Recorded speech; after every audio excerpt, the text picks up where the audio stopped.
네, 안녕하세요. 맛있는 인문학 타블라TV의 김병찬입니다. 2019년 3월 시작된 홍콩 반정부 시위가 10개월째 접어든 지금까지 계속되고 있습니다. 홍콩인들은 왜 시위를 멈추지 않는 걸까요? 홍콩 시위 사태의 진짜 본질을 말씀드리겠습니다.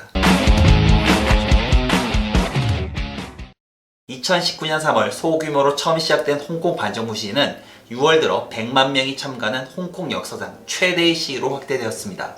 7월에는 급기야 시대가 우리로 치면 국회에 해당하는 홍콩 입법회를 장악하기까지 했죠. 이에 홍콩 정부는 시위를 폭동으로 규정하고 고무총과 최루탄, 물대포까지 사용하며 강경한 진압에 나섰고, 이에 맞서 시위대도 초기 비폭력 투쟁에서 벗어나 벽돌과 화염병을 던지며 거센 저항을 펼치고 있습니다. 홍콩은 지금 친중파 세력과 시위대 간 무차별 폭행과 테러가 횡행하고 있습니다. 11월에는 홍콩 경찰이 시위대에 실탄을 발사하기까지 했습니다. 홍콩 사태의 직접적인 계기는 범죄인 인도 법안 송환법 때문입니다. 2019년 2월 대만에서 홍콩인 남자가 자신의 여자친구를 살해한 사건이 발생하였습니다. 사건 이후 범인은 홍콩으로 도주했고, 이에 대해 대만 당국은 홍콩의 살인범 인도를 요구했죠. 그런데 홍콩과 대만은 범죄인 인도 조약에 체결되지 않아서 속지주의, 그러니까 국가 법령을 자국의 영토 내에서만 행사하는 것으로 인해서 홍콩 바깥에서 살인한 범죄인을 홍콩에서 처벌할 수 없었습니다. 홍콩 정부는 이 사건을 해결한다는 명분으로 범죄인의 외국 송환을 쉽게 하는 법률을 제정하려 했던 것이죠. 사실 범죄인 인도 법안은 우리나라를 포함해서 세계 많은 국가들이 시행하고 있는 제도라서 특별할 것이 없습니다. 외국에서 저지른 범죄를 처벌하기 위해서 꼭 필요한 법이기도 하고요. 그런데 홍콩인들은 왜 이 법안을 극렬하게 반대하는 것일까요? 홍콩인들은 이 법이 시행되면 홍콩의 자유로운 정치 활동이 억압받을 것으로 우려합니다.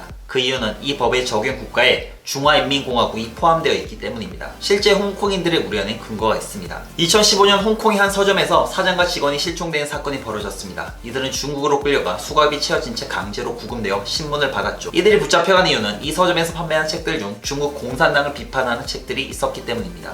그런데 이들 중 2명은 홍콩에서 중국 공안에 의해 직접 납치를 당한 것으로 밝혀져 홍콩인들은 큰 충격에 빠졌습니다. 홍콩인들은 중국으로 납치까지 된 마당에 만약 이 송환법이 시행된다면 중국 정부의 요구대로 홍콩의 정치범들이 대거 중국으로 강제 압송될 수 있다고 생각하는 거죠. 더군다나 이 법안에서 송환 가능 여부를 판단하는 것은 홍콩 법원이 아니라 행정장관이라는 데 문제가 클 수밖에 없습니다. 홍콩 행정장관은 홍콩 주민들이 뽑은 선거인단에 의해 간선제로 선출되는데, 선거에서 중국 정부의 입김이 작용해서 기본적으로 친중국 성향을 지니기 때문이죠. 2019년 9월 4일 송환법은 공식적으로 철회되었습니다. 그런데 시위는 진정될 기미를 보이지 않고 있죠. 이것은 이번 시위 사태에서 송환법이란 단지 하나의 외피에 불과하다는 것을 보여줍니다. 그리고 이번 사태가 일어날 수밖에 없었던 궁극적인 이유는 무엇일까요? 1980년대 중국의 덩샤오핑은 영국으로부터 홍콩을 반환받는 방법으로 일국양제론을 내세웠습니다. 이는 하나의 나라에서 두 가지 체제를 두는 것으로서 중국의 사회주의 정치 체제 안에 홍콩식 자본주의 경제 체제를 50년간 인정한다는 것이었죠. 이에 따라 1984년 중국과 영국은 중령 공동성명으로 반환에 합의하였고, 97년 7월 1일 홍콩은 중국에 정식으로 귀속되었습니다. 많은 국제 시사 저널들에선 중국이 종전에 약속했던 홍콩에 대한 고도의 자치권을 무시하고 직접적인 통치를 강화하는 것이 민주화 시위의 근본적인 이유라고 합니다. 과연 그럴까요? 여러분들이 알아두셔야 할 점은 1997년 이전, 그러니까 영국의 식민지 시절의 홍콩 역시 결코 민주적이진 않았다는 겁니다. 영국 식민지 당시는 형식적인 선거조차도 없이 영국 여왕이 임명한 총독이 다스렸고, 입법 의회의 참정권을 지닌 시민의 숫자도 매우 적었죠. 사실 중국 입장에서 생각해보면 답답할 수도 있습니다. 영국인 총독의 통치를 받던 시기에도 잠잠하던 홍콩인들이 비록 간접 선거지만 행정수반을 선출하고 참정권 범위가 확대된 것에는 조금도 만족하지 못하기 때문이죠. 또한 중국은 2047년까지 50년간 홍콩에 고도의 자치권을 부여한 것이 홍콩인들에 대한 큰 양보라고 생각하죠.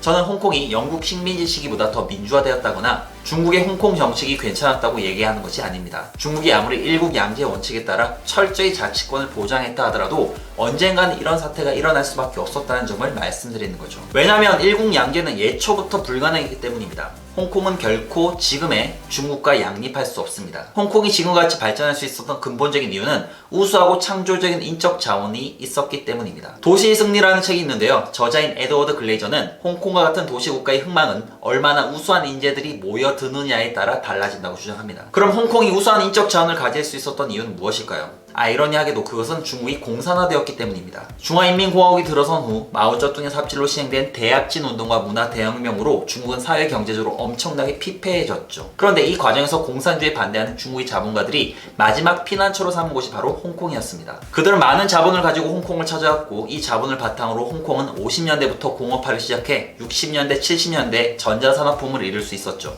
사실 돈보다 중요한 것은 우수한 인재들이 지닌 창의성과 기술력이었습니다. 홍콩은 한국과 대만 같은 개발도상국들의 공업화로 인해 경제가 침체되자 80년대부터 금융산업을 부흥시켜 아시아 금융의 허브로 발돋움했죠. 이런 모든 것이 가능했던 것은 창의적이고 지적인 인재들 덕분이었고, 그들이 홍콩을 선택했던 이유는 중국 대륙이 공산화되었기 때문입니다. 홍콩은 마치 진흙 속에서 밝게 빛나는 진주 같은 도시였던 셈이죠. 이를 통해 우리는 홍콩이 공산주의의 대척점으로 발전해왔다는 것을 알 수 있습니다. 공산주의를 반대하는 사람들이 모여 지금의 홍콩을 만든 것이죠. 97년 홍콩 반환 이후 중국의 홍콩 정책이 영국의 그것보다 결코 가혹하다고 할 수는 없습니다. 하지만 홍콩인들의 기본적인 정서로는 중국 공산당의 지배 자체를 받아들일 수 없는 것입니다. 또 한 가지 이번 홍콩 시위 사태의 본질을 규정한 것은 바로 경제 문제입니다. 홍콩 경제가 예전만 못하기 때문이죠. 그런데 홍콩 경제가 점차 침체되는 가장 큰 이유도 바로 중국 때문입니다. 중국은 반환 이후 홍콩 경제를 도약시키기 위해 엄청난 자본을 투입했죠. 그러나 홍콩 경제의 핵심은 자본이 아닌 우수한 인력이었습니다. 반환 이후 중국 공산당 지배를 거부한 인재들의 해외 유출이 심각하고, 이와 더불어서 중국으로부터 건너온 본토인들의 수가 늘어나면서 홍콩은 점차 중국화되어 갔죠. 공산당 일당 독재를 너무나 자연스럽게 받아들인 시민의 수가 많아지면서 홍콩은 빛을 잃어가고 있는 겁니다. 거기다 중국 본토로부터 대규모 자본 투입은 인플레이션으로 이어졌고, 어마어마한 집값 상승이라는 부작용을 낳게 되었습니다. 서울 집값이 엄청나다는 것은 잘 아실 겁니다. 하지만 홍콩에 비할 바가 아니죠. 홍콩 아파트 평당 가격은 1억을 훌쩍 넘고, 고시원 같은 방의 월세가 200만 원을 넘는 경우도 흔합니다. 홍콩에서 쉐어하우스는 아주 흔하고, 저소득층의 경우 방 하나에 20개의 공간을 나눠 쓰는 닭장 아파트에 거주하기도 합니다. 홍콩 시위가 주로 20, 30대 위주에서 일어나는 것은 엄청난 주택 가격을 감당하지 못하는 젊은이들의 절망이 표현되었기 때문이죠. 얼마 전 치러진 홍콩 구의회 선거에서는 민주파 진영이 전체 18개 구의회 중 17곳의 과반의석을 차지해 압도적인 승리를 거두었습니다. 그러나 이것으로 홍콩 사태가 해결될 것 같지는 않습니다. 홍콩 시민들이 원하는 완전한 자치와 중국 공산당이 생각하는 일국양지 사이에는 너무나 큰 간격이 있기 때문이죠. 그보다 더 본질적인 것은 반공주의 이념으로 눈부신 발전을 이루었던 홍콩인들이 공산당 지배를 받아야 하는 현실을 받아들일 수 없다는 것입니다. 오늘의 결론: 자신보다 수준 낮은 인간에게 지배를 받는 것만큼 참기 힘든 것은 없다. 지금까지 타블라TV였습니다.